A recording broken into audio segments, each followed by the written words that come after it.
ما تيجوا بينا نعمل طاجن اللسان العصفور بطريقة سهلة جدا بكبد والقوانص. أكلة مميزة قوي، طاجن كده ريحته هتجيب من الآخر، بجد خطير وسهل جدا وكمان بطريقة اقتصادية.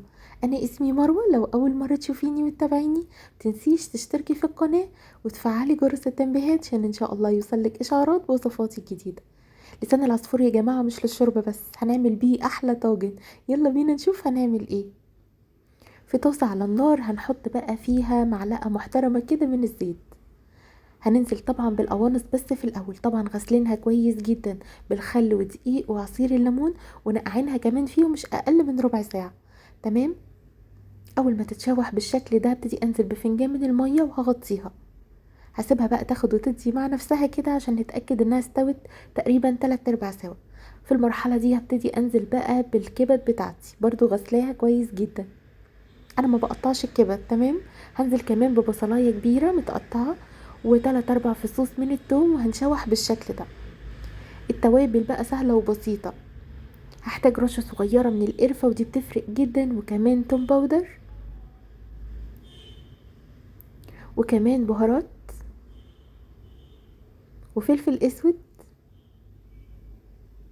وشطه، ودي طبعا حسب الرغبه. هنظبط طبعا الملح بتاعنا، وكده التوابل معانا كلها جاهزه. الريحه بقى ما اقولكوش في المرحله دي بجد تجنن. تاخد وتدي مع نفسها دقيقتين وبعد كده هنطفي عليها. تعالوا بينا بقى نحمر لسان العصفور. هننزل بمعلقتين كبار من الزيت، وهننزل بكوبايتين من لسان العصفور.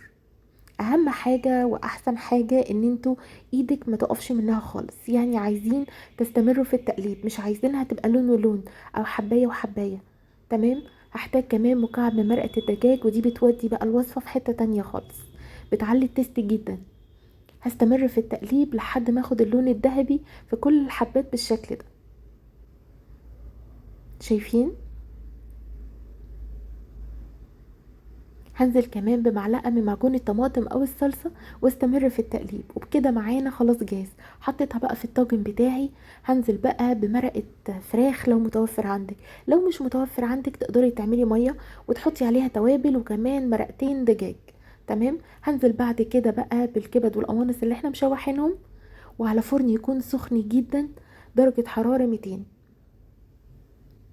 لو الطاجن بتاعك مفهوش غطا تقدري تغطيها بالفايل وتدخليها ربع ساعة بالظبط.